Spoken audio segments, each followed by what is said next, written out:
Hello everyone and welcome to my channel mom चुपर। नमस्कार। आज मैं आपको जिन गेस्ट से मिलवाना चाहती हूँ, उनकी पहचान एक माँ होने के साथ-साथ एक सफल ब्लॉगर की भी है। पर यहाँ तक स्टोरी खत्म नहीं होती। वो एक award winning Q math teacher हैं और उन्होंने अपने डीआईवाई स्किल से ऑनलाइन और डिजिटल स्पेस में अपनी एक अलग पहचान, अपना एक अलग स्पेस बनाया है। आइए वेलकम करते हैं दीपिका जांगरा को और जानते हैं उनसे कि कैसे वो अपने ब्लॉग क्राफ्ट एक्सप्रेस को एक ग्लोबल प्लेटफॉर्म तक पहुंचा रही हैं। Okay, welcome Deepika, welcome to mom चिप्पा। Hi. Thank you. Okay, so सबसे पहले अपने इंटरव्यू की शुरुआत यहाँ से करते हैं। हमें ये बताइए कि आपकी ब्लॉगिंग जर्नी की शुरुआत कहाँ से और कैसे हुई? मेरी ब्लॉगिंग जर्नी एक्चुअली 2014 में मैंने ट्राई किया था। मैं कुछ ना कुछ शादी के बाद ट्राई करना चाह रही थी कि अपने बच्चों को देखते हुए कुछ कर पाऊं ताकि बच्चे भी संभाल पाऊं और अपना कुछ भी कर पाऊं। तो राइट। मैंने 2014 में ट्राई किया ब्लॉग फ्री वाले वर्डप्रेस पे। हम्म। और मतलब वो कहते हैं ना कि पहला स्टेप वो मैं शायद नहीं ले पाई, और बहुत कोशिश करने के बाद भी, लिखने के बाद भी, एक वो होता है ना पब्लिश वाला बटन, मैंने पुश नहीं किया, वो पोस्ट नहीं डाली, और फिर ओके। मैं भूल गई उसके बारे में। ओके। फिर फिर उसके बाद किसी और चीज में बिजी हो गई कि चलो ये नहीं तो ये करते हैं, कुछ ना कुछ। मतलब उस वक्त मुझे ये नहीं पता था क्या करना है, ओके। बट करना है। हम्म। तो निकल गए साल दर साल। फिर 2019 में मैं शीरोज पे आई, वहां पे देखा सबको लिखते हुए, बहुत सारे ब्लॉगर्स मिले, उनकी पोस्ट पढ़ती थी, अच्छा लगता था। राइट। और ऐसे लगता था शायद मैं भी एक दिन लिखूं, हम्म। और क्या पता लिख पाऊंगी नहीं। तो ऐसे ही मैंने पोस्ट पढ़ी आकृति की, आकृति मट्टू, ओके। जो वी के फाउंडर हैं।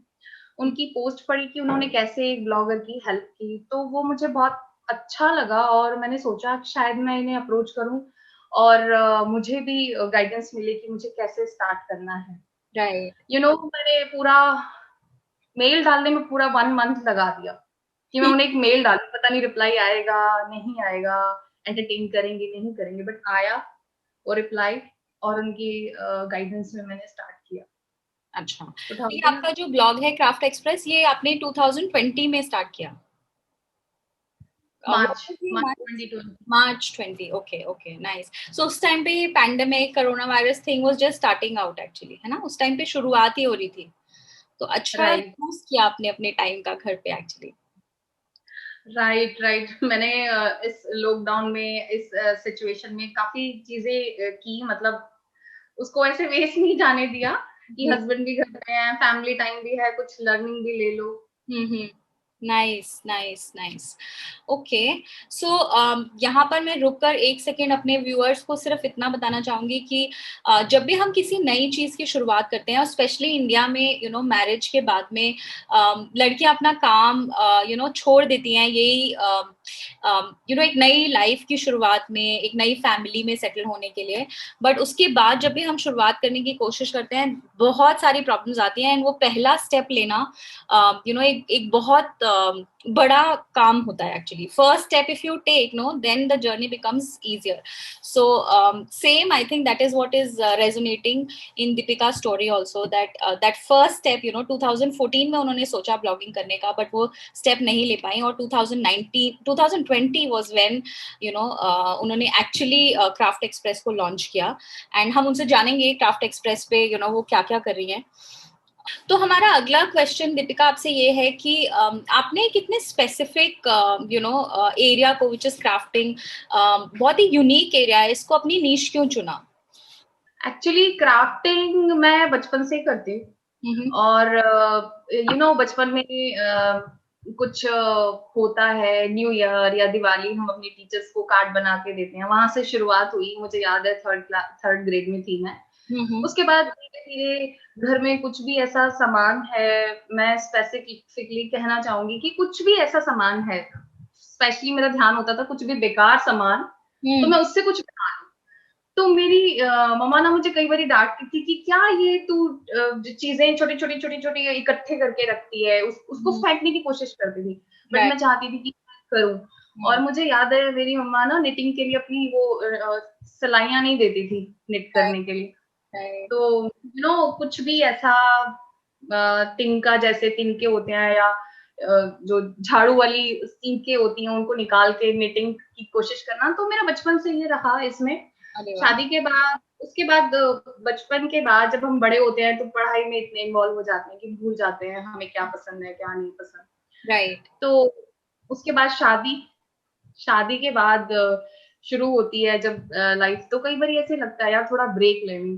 तो मैंने नोट किया कि जब भी मैं कुछ क्राफ्ट करती हूँ या कुछ भी ऐसा नया बनाती हूँ या बेकार पड़ी चीजों से कुछ भी अच्छा क्रिएटिव बनाती हूँ तो मुझे अच्छा लगता था, नाइस। रिलैक्स फील होता था। तो वो मेरे लिए स्ट्रेस बस्टर का काम करता था, अभी भी करता है। अभी भी जब मुझे कुछ ऐसा लगता है मैं कुछ बनाने बैठती हूँ और मैं रिलैक्स फील करती हूँ। नाइस। तो इसीलिए मुझे लगा कि फ्रेंड्स भी पूछते हैं या फैमिली मेंबर कोई कुछ नया नई चीज बनाई, अरे तुमने ये कैसे बनाई, तो मुझे लगा सबसे शेयर भी हो जाएगा और मैं अपना जो ये स्ट्रेस बस्टर वाली जो चीज है इसको भी साथ रख पाऊंगी, क्योंकि ये बहुत जरूरी है। टाइम बिल्कुल, टू टाइम हमें डी स्ट्रेस होना पड़ता है। बहुत जरूरी है, that's true actually. So here एक मिनट का पॉज लेकर मैं अपने व्यूअर्स से ये बात करना चाहूंगी कि जब भी अगर आप ब्लॉगिंग जैसी चीज जैसा काम शुरू करने की बात सोचते हैं तो the first thing that you should work on is that what is it that you enjoy doing, because अगर आप अपने पैशन को और अपने इंटरेस्ट को अगर अपना आप काम बना देते हैं तो वो एक्चुअली एक मेडिटेटिव एक्सपीरियंस बन जाता है और उस चीज का आपको कभी स्ट्रेस नहीं होता, मतलब बेसिकली वो काम करने में आपको स्ट्रेसफुल फील नहीं होता। So that's a very good way of identifying what you want to do in life. Nice. Okay, so Deepika, ये बताइए कि आप एक ब्लॉगिंग तो आप हैंडल कर रही हैं क्राफ्ट एक्सप्रेस पे, देन आप एक क्यूमैथ की टीचर भी हैं, then there are two boys like young boys at home जिसको आप यू आर रेजिंग देम, आपके बच्चे दोनों, एंड देन फैमिली, फैमिली में relationships, friends, so many other things. तो इन सब रोल्स में आप एक सामंजस्य कैसे बिठा पाती हैं, basically how do you balance all these roles of being a mom? वैसे बहुत मुश्किल नहीं है ये सब, लेकिन उतना आसान भी नहीं है। जब भी कुछ ऐसा लगता है कि कोई एक चीज बहुत ज्यादा हो रही है तो मैं उससे ब्रेक ले लेती हूँ। जैसे कभी अगर टीचिंग सपोज 6 मंथ से मैंने कोई ब्रेक नहीं लिया अपनी जो क्लासेस हैं, Right. अभी मैंने लास्ट ईयर 2020 में सिर्फ पूरे ईयर में 2 ब्रेक्स लिए क्यू मैथ्स टीचिंग से, Okay. 15-15 डेज के। तो जब भी ऐसा लगता है कि बहुत ज्यादा हो रहा है तो मैं ब्रेक पे चली जाती हूँ। बाकी जो ज्यादातर जो काम है उनमें मैं अपने बच्चों को इन्वॉल्व रखती हूँ। ऐसा नहीं है कि उनको अलग, जैसे सपोज मैं क्राफ्ट का कुछ कर रही हूँ या वीडियो या कुछ क्राफ्ट बना रही हूँ नया, तो Right. ऐसा नहीं है कि बच्चों को अलग कमरे में भेज दूं कि नहीं यहाँ मुझे मुझे में काम करना है अभी आप जाओ, ऐसा नहीं है। मैं उनको अपने काम में इन्वॉल्व करती हूँ, तो ये मेरे लिए थोड़ा इजी हो जाता है, उनके साथ भी टाइम स्पेंड हो जाता है, वो भी एंजॉय करते हैं। लाइक कई बारी क्या होता है, किचन में होती हूँ तो मेरे दोनों बॉयज की हमें भी मम्मा हेल्प करनी है तो मैं छोटे छोटे काम उनसे करवा लेती हूँ, हम एंजॉय करते हुए करते हैं। Okay. सपोज जैसे बड़े वाला है उससे मैं कभी बोलूँ आलू की कर दो, मेरी हेल्प कर दो इसमें, तो हो जाता है। Nice, nice. और ये तो एक्चुअली आप एक उन्हें इन्वॉल्व तो कर रही हैं, बट साथ साथ एक बहुत इंपॉर्टेंट लाइफ स्किल जो स्पेशली बॉयज के लिए बहुत इंपॉर्टेंट है आजकल, विच इज लाइक घर के कामों में इन्वॉल्व होना, वो आप साथ साथ उनको एक्चुअली एजुकेट कर रही हैं उसपे। सो that's a very good thing that you're doing. And I also loved it when you said कि आप ब्रेक्स ले लेती हैं बीच में, जब चीजें लगती हैं कि सर के दैट पानी सर के बाहर जा रहा है, ऊपर जा रहा है, तो then you take a break. So आप ये बताइए कि आप क्या करना पसंद करती हैं इन ब्रेक्स में, कैसे अपना टाइम निकाल स्पेंड करती हैं इन ब्रेक ब्रेक के टाइम पे? देखो ब्रेक के टाइम पे मैं अपने बच्चों के साथ बाहर जाना, लाइक 1 डे ट्रिप हो गया, जू या कुछ। अभी तो खैर 2020 आपको पता ही है कैसा गया है बाहर जाना इतना घर हो के नहीं अंदर पाया। बंद होके गया है हमारा 2020। बिल्कुल। तो ऐसा कुछ होता है तो अपने फ्रेंड्स के साथ चली जाती हूँ या फिर बच्चों के साथ। किसी दिन बच्चों को, हस्बैंड को बोलती हूँ कि अब आप इनके साथ टाइम स्पेंड करो, मैं भी अपने फ्रेंड्स के साथ करके आऊँ। तो वो वाला ब्रेक भी मैं ले लेती हूँ, तो वो भी हेल्प करते हैं। वो दोनों बच्चों को करते हैं, कभी फ्रेंड्स के साथ मूवी चली जाती हूँ या टी पार्टी। या राइट। ज्यादा ब्रेक मिलता है 1 वीक लॉन्ग तो अपनी मायके चली जाती हूँ मम्मी के साथ मम्मी पापा भाई बहन के साथ time spend That is the best break actually for all of us. We go back to our करना। childhood memories. No stress, no work actually, and just chill, right? अपने घर जाके बस. Yeah, that's भूल nice. जाती हूँ मैं, घर जाके तो भूल जाती हूँ कि वापस जाना है जहाँ वहां भी कोई दुनिया है। ओके, सो आप हमें अब दीपिका पेरेंटिंग के बारे में बताइए, बिकॉज इतना जमाना चेंज हो गया है जब से हम बड़े हुए, हमारे पेरेंट्स ने हमको जैसे बड़ा किया। एक्चुअली कुछ आप ऐसे रूल्स या रिचुअल्स अपने बच्चों के साथ में करती हैं जिससे कि आपका बॉन्ड उनके साथ में स्ट्रांग रहे, specially because you know the world has changed from when we were young basically. So ऐसी क्या डिफरेंट चीजें कर रही हैं आप अपने बच्चों के साथ में, उसके बारे में बताइए।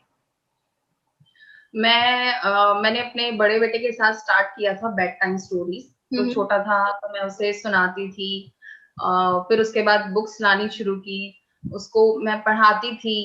अभी वो 9 इयर्स का हो गया, अभी वो खुद पढ़ सकता है। तो अभी मैं रीडिंग पे आ गए हैं हम। वो अपनी बुक रीड करता है, मैं अपनी बुक्स रीड करती हूँ। तो उसको मैंने जैसे रस्किन बॉन्ड है, सुधा मूर्ति जी हैं, उनकी बुक्स लाके दी हुई, अब्दुल कलाम है, अब्दुल कलाम जी हैं, उनकी बुक्स लाके दी हुई हैं। तो मैं कोशिश करती हूँ कि वो भी इस डायरेक्शन में मीन्स रीडिंग, बुक्स हमारी सबसे अच्छी मित्र होती हैं। हमने पढ़ा है और हमने फील भी किया है कि बुक पढ़ने से हमारा माइंडसेट और हमारी सोच बहुत कुछ चेंज होता है। तो एक तो ये चीज है कि मैं उसे रीडिंग में लेके आने की कोशिश करती हूँ। और सिर्फ मैंने ये फील किया है कि बच्चे सिर्फ कहने से या उनको अगर हम वो दे दें, सुना दें कि ये करना है, तो ऐसे नहीं करते, उनके साथ करना पड़ता है। तो वैसे तो पर्सनली मैं जबरदस्ती नहीं करती, मुझे भी बुक्स पढ़ना पसंद है।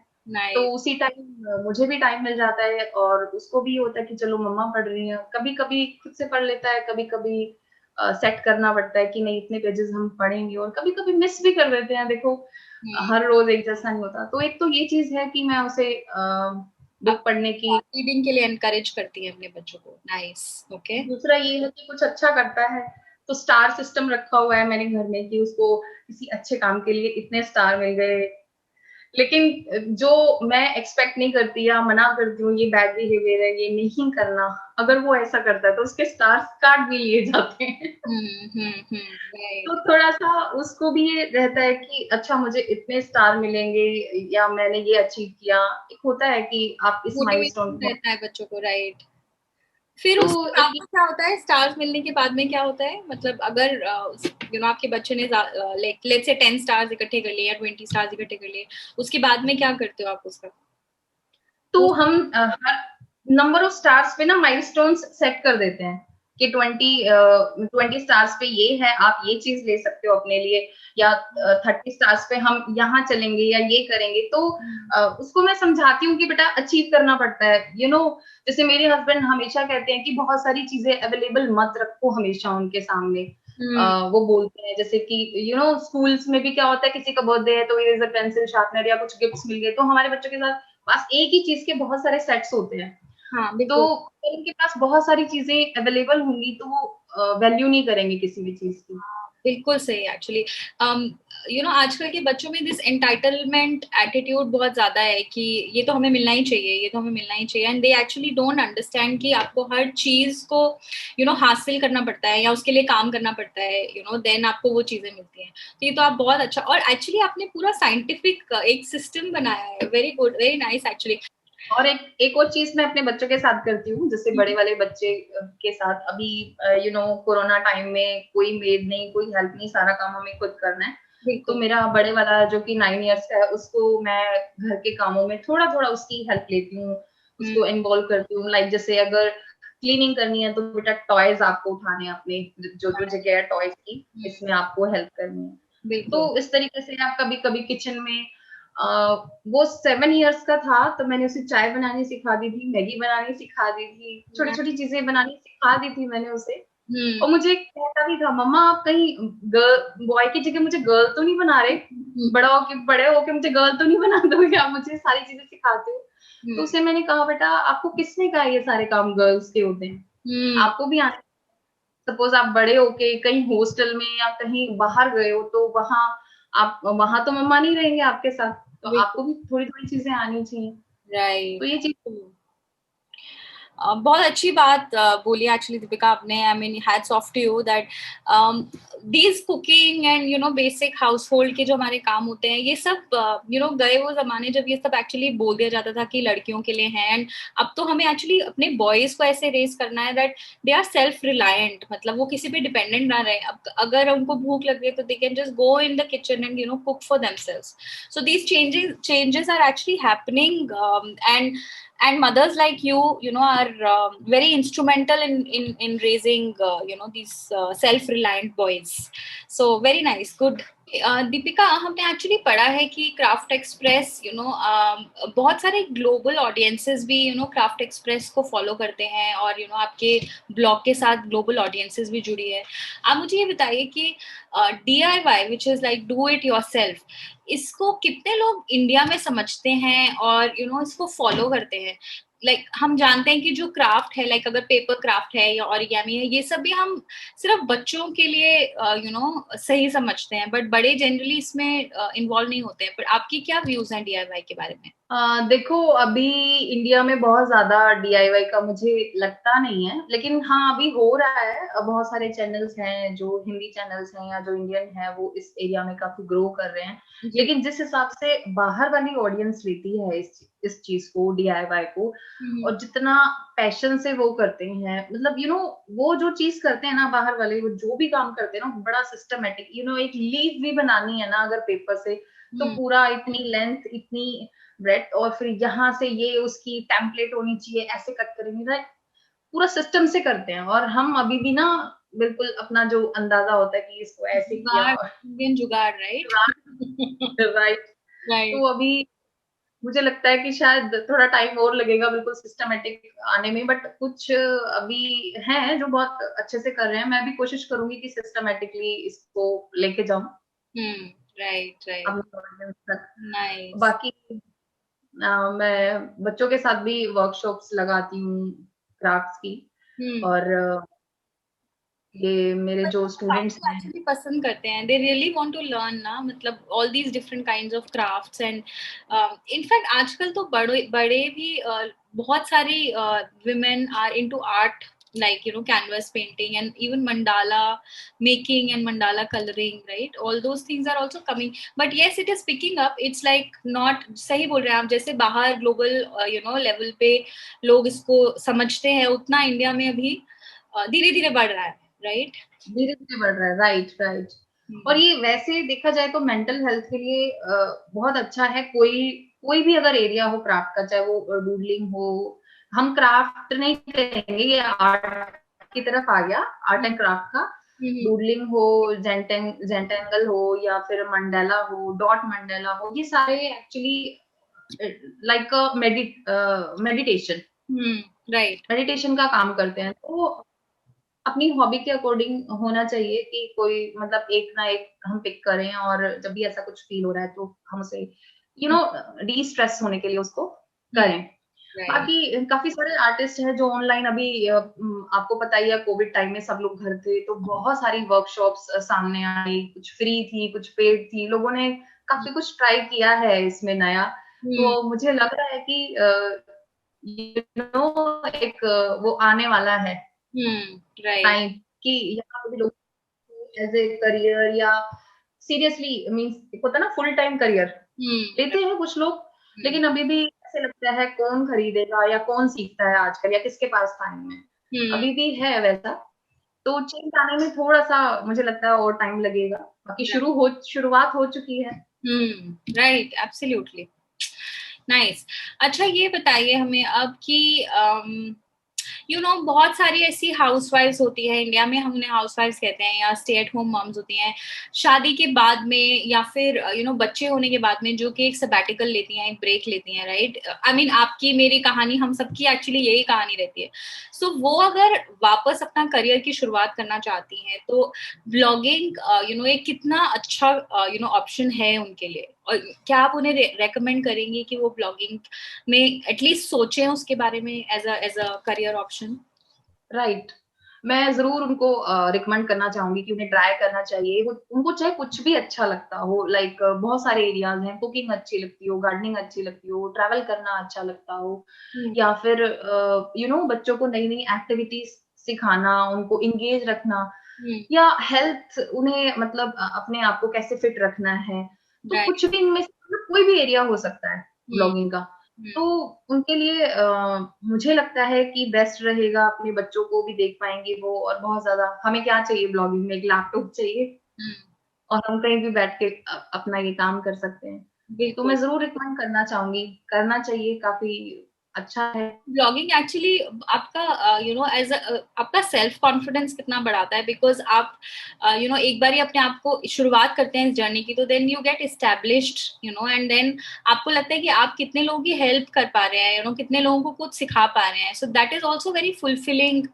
अगर आपके अंदर कोई भी हुनर है, सो ब्लॉगिंग को जरूर एक एक वाइबल करियर ऑप्शन की तरह उसके बारे में सोचें, and just jump into blogging. There are lot of good advice which is available on the internet, and Blogging Elementary is like one platform which is a must go for all new bloggers, जिनको जहाँ blogging की free sessions भी होते हैं और बहुत सारी अच्छी अच्छी जानकारी उनको नए ब्लॉगर्स को मिल सकती है।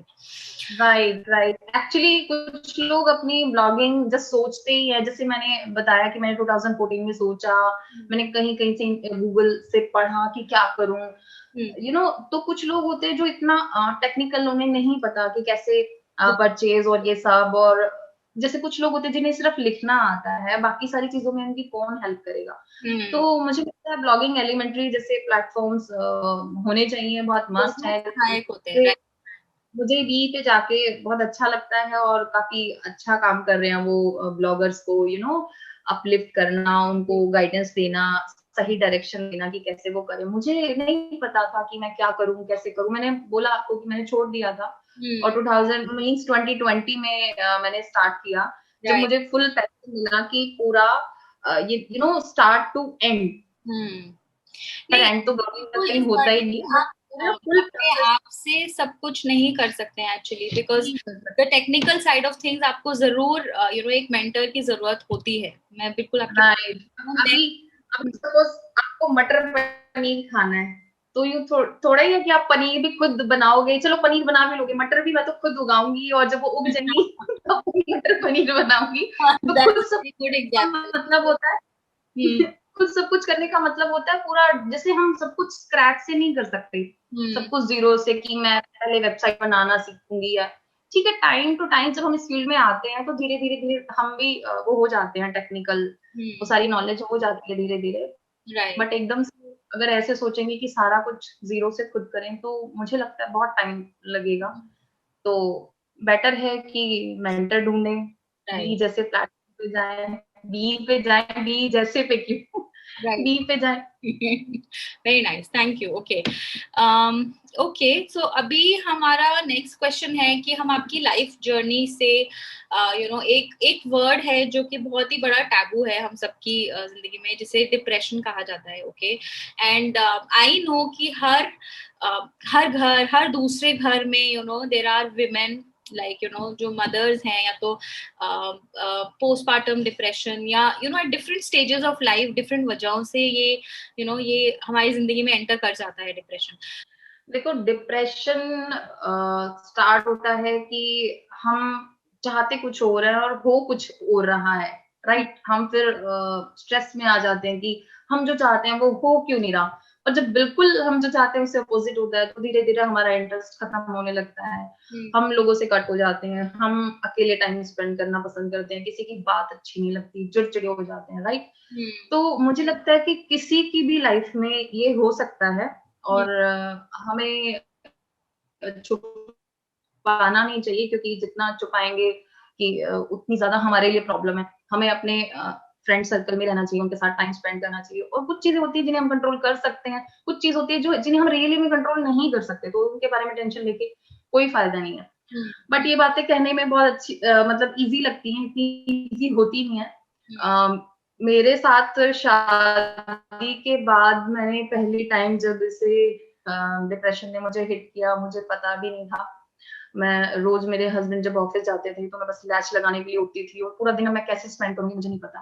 वो मुझे कहते थे कि आप इसकी प्रिपरेशन कर लो या ये चीज कर लो, बट मेरा किसी चीज में मन नहीं लगता था। और मैं वही टाइम याद करती थी जब मैंने कभी अपनी मम्मी को, मुझे याद है मैं 7th ग्रेड में थी और न्यू ग्रेड में गई थी मैं, मतलब बुक्स मिली थी हमें स्कूल से। तो मैं हम्म। अपनी मम्मा को कह रही थी कि मम्मा हम एवरी ईयर न्यू ग्रेड में जाते हैं, नई बुक्स मिलती हैं, नया हम कुछ सीखते हैं, आप रोज, आप, मैं जब से देख रही हूँ आप सेम हर साल सेम काम करते हो, तो आप बोर नहीं होते? तो हम्म। मेरी मम्मी ने उस वक्त तो कुछ नहीं कहा, उस वक्त सिर्फ एक सेंटेंस बोला कि बेटा जब आप मम्मा बनोगे तब आपको इसका आंसर मिल जाएगा। हम्म। तो रियली में जब हम शादी के बाद, जब शादी के बाद वाली लाइफ होती है, और बेसिकली मैं बिल्कुल न्यू सिटी में चली गई थी जहाँ पे मेरे कोई नोन नहीं थे, फ्रेंड्स नहीं थे, बस हस्बैंड थी या मेरे जो लैंडलॉर्ड थे वो थे।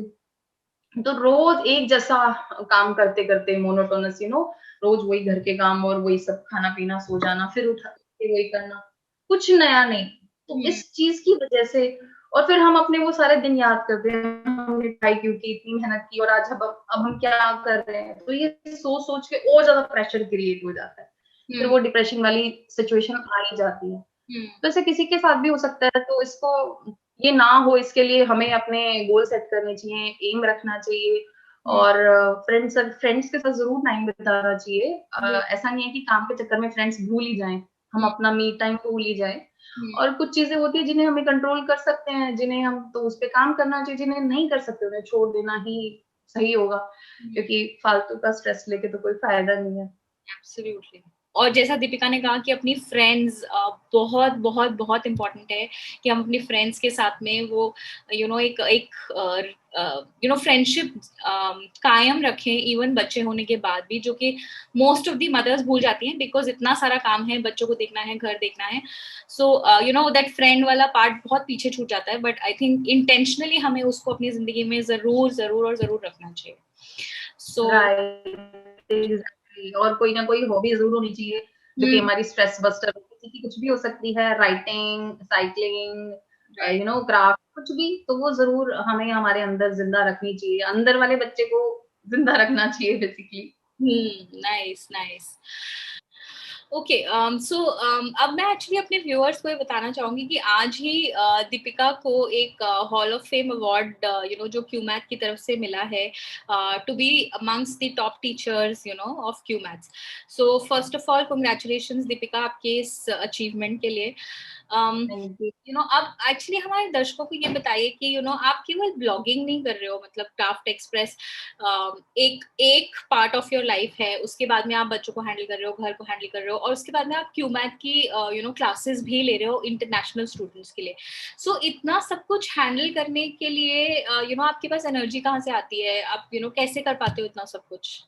हो जाता है वैसे मैनेज, और जब नहीं होता है, या ये कोविड टाइम था, कोई हेल्प नहीं घर पे, या बहुत सारा काम करने के लिए, तो मेरे हस्बैंड ने मुझे काफी सपोर्ट किया, उन्होंने घर के काम में हम्म। हेल्प की, और बच्चों के साथ, मींस बच्चों को हैंडल करने में मेरी हेल्प की, तभी मैं ये ऑनलाइन क्लासेस स्टार्ट कर पाई क्यू मैथ्स की। और मैं क्यू मैथ्स के लिए रियली हमेशा ग्रेटफुल रहूंगी, मुझे इतनी बड़ी अपॉर्चुनिटी देने के लिए। हम्म। उनके जो फाउंडर हैं मनन कुर्मा सर, उनका मैं हमेशा, मतलब उनकी लिए मैं ग्रेटफुल रहूंगी कि उन्होंने इतना अच्छा प्लेटफॉर्म बनाया, हम्म। जो टीचर्स के लिए भी बहुत अच्छा है, स्टूडेंट्स के लिए तो है ही अच्छा, लेकिन बहुत सारे जो मेरे जैसे टीचर्स हैं, जिन्हें कभी, मैं अपनी बात करूं तो मैंने कभी सोचा भी नहीं था कि मैं कभी इंटरनेशनल टीचर बनूंगी, हम्म। और ये चांस मुझे क्यू मैथ से मिला। और इसके साथ एक और इंटरेस्टिंग चीज मैं आपको बताना चाहूंगी, पहले मैं क्यू मैथ्स में इंडियन स्टूडेंट्स को ही पढ़ाती थी, हम्म। इसमें मैं मैथ्स और कोडिंग दोनों पढ़ाती हूँ क्यू मैथ्स में। तो ओके। पहले मैं सिर्फ इंडियन स्टूडेंट्स को पढ़ाती थी, वहां पे काफी अच्छा चल रहा था, तो क्यू मैथ्स ने मुझे इंटरनेशनल टीचर बनने के लिए अपॉर्चुनिटी एक्सटेंड की। वाओ। तो मैंने, मुझे लगा मैं ये, उसके लिए छोटा सा एक एग्जाम देना था, इंटरव्यू देना था, पहले रिटर्न और फिर इंटरव्यू। राइट। तो मैंने अपना पहले ही मन बना लिया कि मुझे नहीं देना है। और जो आकृति मट्टू मैम है, बी की फाउंडर है, उस वक्त मेरे सेशंस चल रहे थे ब्लॉगिंग के, तो मैंने उन्हें वैसे ही डिस्कस किया जस्ट कि मुझे ये अपॉर्चुनिटी आई है, बट मैं नहीं कर पाऊंगी, मैं नहीं कर रही। तो उन्होंने मुझे कहा कि अरे, अपॉर्चुनिटी आपके दरवाजे पे खड़ी है और आप बिना दरवाजा खोले कह रहे हो जाओ यहाँ से, आपको कम से कम एक बारी ट्राई करना चाहिए। तो मुझे लगा ट्राई करने में कोई प्रॉब्लम नहीं है, नहीं नहीं हुआ तो हम वहां तो हैं ही जहाँ हैं, उससे राइट। कुछ कम तो होना नहीं है। तो मैंने ट्राई किया हम्म। और मुझे खुद यकीन नहीं हुआ कि मेरा 1 गो में दोनों राउंड क्लियर हुए। उसके बाद जो भी और फॉर्मेलिटीज होती है इंटरनेशनल स्टूडेंट्स को पढ़ाने की, वर्सेंट पियर्सन वर्सेंट का एक टेस्ट, तो वो सब हो गया। और रियली में मुझे इतना अच्छा लगा इंटरनेशनल टीचर बनने के बाद। और मेरे पास यूके रीजन है, वहाँ पे स्टूडेंट्स पढ़ते हैं, मैं बहुत अच्छा फील करती हूँ और मैं हमेशा ग्रेटफुल रहूंगी। इसने क्यूएमएस ने मुझे एक नया एक्सपोजर दिया नाइस। और एक नया कॉन्फिडेंस दिया। Very nice, nice. हम एक बहुत इंटरेस्टिंग राउंड पे आ गए हैं which is called as rapid fire fun round. Basically round में मैं आपसे क्वेश्चंस पूछूंगी जिसके आपको मेरे को फटाफट जवाब देने हैं, ज्यादा टाइम नहीं है सोचने का। ओके, तो लाइक द फर्स्ट जो पहला जवाब आए वही आपको बोलना होगा। ओके, सो स्टार्ट करें। तो अब हम एक्चुअली एक बहुत इंटरेस्टिंग राउंड पे आ गए हैं जिसका नाम is rapid fire fun round. इसमें ज्यादा कुछ नहीं करना, आपको सोचना नहीं है ज्यादा, whatever comes to your mind पहली बार में जो आपके जवाब आते हैं वो आपको बोलने हैं। सो लेट्स स्टार्ट करें। ओके, तो फर्स्ट क्वेश्चन है कि आप अपने दोस्तों के बीच में प्रसिद्ध हैं डैश। आपके फ्रेंड्स आपको किस चीज से जानते हैं basically? As a jolly person, मैं हमेशा मोस्ट ऑफ द टाइम खुश रहती हूँ। और second is I have a confession to make. नहीं, मेरे पास कोई कन्फेशन नहीं है, बिकॉज मेरे जो फ्रेंड्स हैं या जो मुझे जानने वाले हैं, मैं पूरी ओपन बुक हूँ उनके सामने, तो कुछ ऐसा है नहीं जो मुझे कन्फेस करना है। 10 साल पहले मैं ऐसा कभी सोच भी नहीं सकती थी डैश। कि मैं इंटरनेशनल टीचर बनूंगी और मैं ब्लॉगर मीन्स मैं ब्लॉगिंग करूंगी। या ये दोनों चीजें मैंने नहीं सोची थी नाइस। कि मैं कर पाऊंगी। मैंने ट्राई जरूर किया था ब्लॉगिंग 2014 में, जैसे मैंने बोला, बट मुझे लगा नहीं कि मैं कर पाऊंगी और ये इतना इजी होगा। रियली में दोनों चीजें बहुत टफ, पहले स्टेप पे बहुत टफ लग रही थी, जिसको मैं करना ही नहीं चाह रही थी वो पहला स्टेप। और मैं यही करना चाहूंगी जो भी सुन रहे हैं इस इंटरव्यू को, कि जो वो पहला स्टेप जो होता है जिसका हमें बहुत डर होता है, बस वो एक स्टेप लेने की हमें जरूरत है, बाकी चीजें अपने आप आसान हो जाती हैं। क्योंकि ये मैंने खुद, मैं पढ़ी पढ़ाई बातें या सुनी सुनाई बातें नहीं कर रही हूँ, मैंने खुद रियलाइज किया है। चाहे वो ब्लॉगिंग हो, चाहे वो इंटरनेशनल टीचिंग वाला पहला स्टेप हो, शायद अगर मुझे आकृति पुश नहीं करती तो मैं छोड़ ही देती कि नहीं, ये तो हो ही नहीं सकता, ये तो मैं कर ही नहीं पाऊंगी। तो पहला स्टेप बहुत जरूरी होता है। Right, actually. ओके, ये बताइए, मैं भूल नहीं सकती वो पहली बार जब डैश। जब मैंने अपने बेटे को गोद में लिया। Yeah, this is the same answer, हाँ, which I'm getting from all. Of course, I mean that's one thing, right? हमारे moms के लिए सबसे precious moment वही होता है, first child, when that child came to our arms, right? Right, right. पूरा ऐसे मक्खन जैसा मेरी गोद में आया ना, मुझे ऐसे लग रहा था कि कहीं मेरी मेरी उंगलियां उसको ना चुभ जाएं, कहीं मेरी फिंगर्स उसके अंदर ना चली जाए। मतलब वो मैं एक्सप्लेन नहीं कर सकती। Right, right. Okay. I was brought up to believe dash, but I'm crushing the stereotype big time now. ऐसी कोई बात, ऐसी कोई मिथ जो आप जब आप बड़े हुए तो आपको वो बताया गया बार बार और अभी आप उस मिथ को ब्रेक कर रहे हो?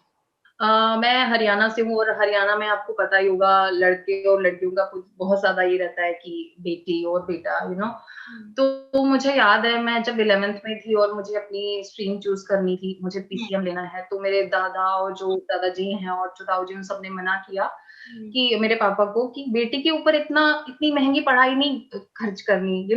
ये अभी 12th करेगी पीसीएम से, फिर कल को बोलेगी मुझे इंजीनियर बनना है, तो इसकी इंजीनियरिंग पे इतने पैसे खर्च होंगे, तो ये नहीं करना।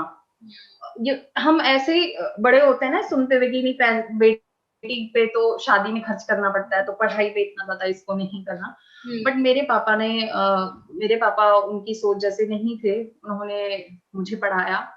और मेरे कजन्स में जो भी मेरे कजन्स मेरे से बड़े हैं, मतलब मैं उनमें से पहली हूँ जिसने मास्टर्स इन कंप्यूटर साइंस की, बीएससी ये की। तो ये वाली चीज है। उसके बाद मेरे बाद तो मेरी बहुत सारी जो भतीजियां हैं, 2-3 भतीजियां उन्होंने की हैं, और भी मेरी फैमिली में की हैं। तो ये चीज थी जो नाइस। सब मना कर रहे थे, नहीं करना नहीं करना। मेरे पापा को भी मना कर रहे थे कि क्यों फालतू के पैसे लगाने, बट पर मेरे पापा आपने अपने पापा के सपोर्ट से किया हुआ एक्चुअली इस। ओके, सो बताइए आपका सबसे बड़ा क्रिटिक कौन है?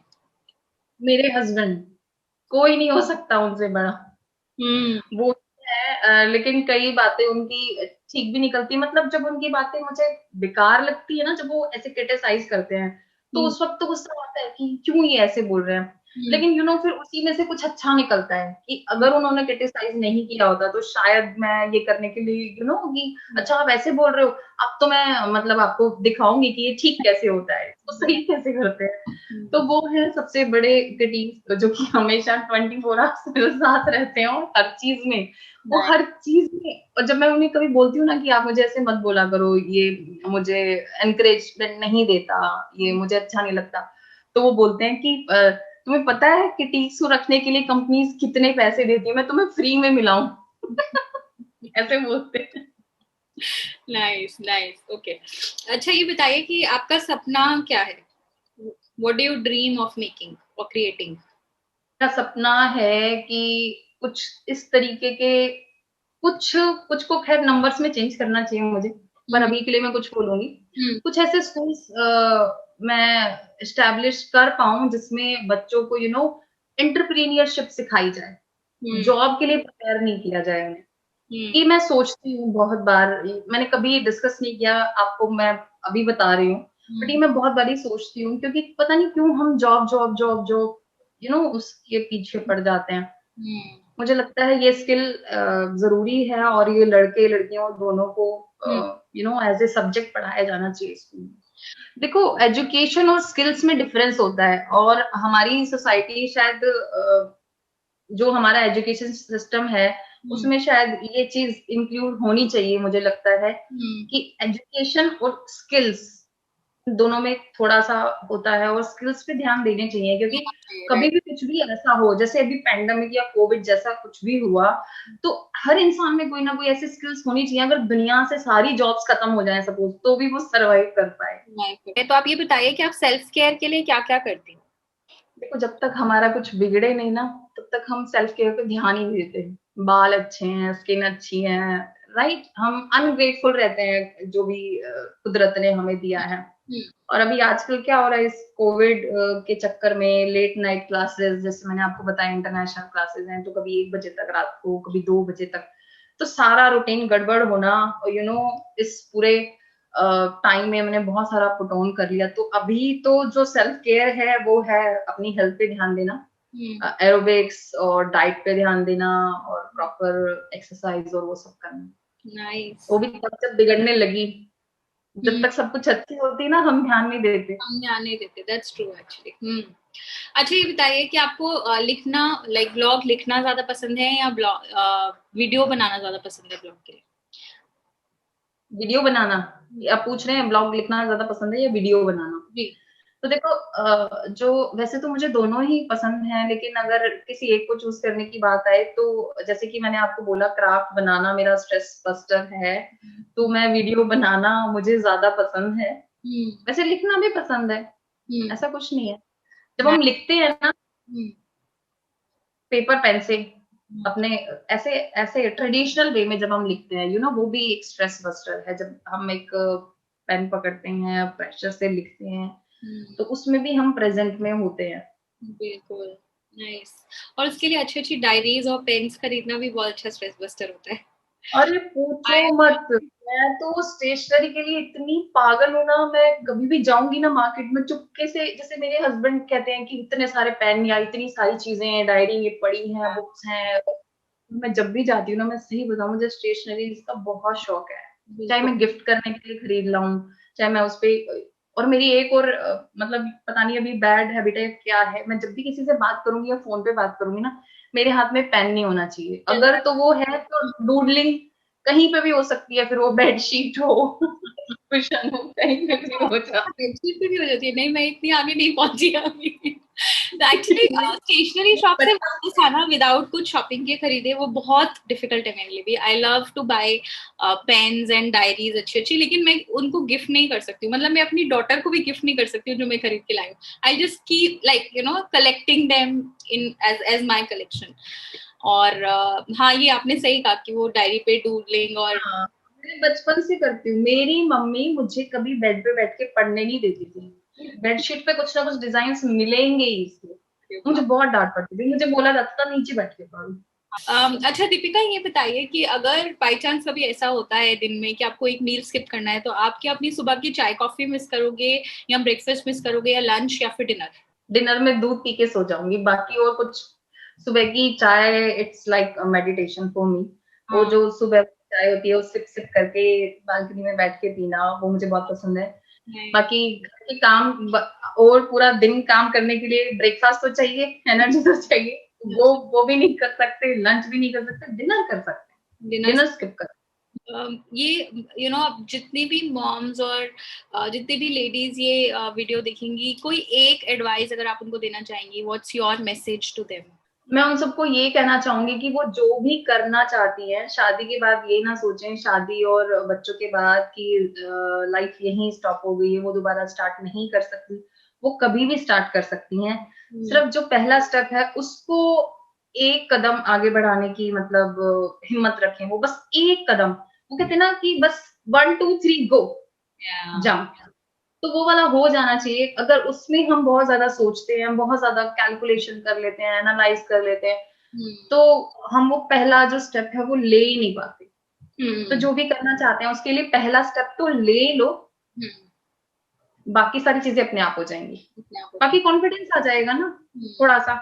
पहला स्टेप कैसे, मेरा जब हमारे बच्चे होते हैं, हम एज ए मदर उनसे बहुत कुछ सीखते हैं. हम उन्हें सिखाते हैं, ये सही बात है, लेकिन हम एज ए मदर अपने बच्चों से भी बहुत कुछ सीखते हैं. जब मैं परेशान होती थी या मुझे लगता था ये चीज काम नहीं कर रही, मैंने अपनी शादी के इन 10 सालों में काफी चीजें ट्राई की है. मैंने कुर्ती मैन्युफैक्चरिंग का काम शुरू किया. मैंने कुछ गवर्नमेंट एग्जाम्स भी क्रैक किए, बट ज्वाइन नहीं किया मैंने. मेरी अकेडमी थी, तो इससे मैंने बहुत सारी चीजें ट्राई की और बहुत सारी चीजों में मैं फेल हुई. पर एक जो चीज थी, मैंने ट्राई करना नहीं छोड़ा. वो था अंदर की करना है करना है. ट्राई करना क्यों नहीं छोड़ा, मैं बच्चों वाली बात बता रही थी. हम अपने बच्चों से कैसे सीखते हैं. जब मेरा बड़ा बेटा चलना सीख रहा था, मैं उसे ऑब्जर्व कर रही थी. वो चलता, 1 2 कदम लड़खड़ाता, गिर जाता, फिर चलता और फिर एकदम से बिना कोई कुछ सहारा नहीं है, धड़ाम से नीचे गिरता. तो मैं देखती थी कि इतनी बारी गिरने के बावजूद भी वो चलने की कोशिश करना छोड़ नहीं रहा है.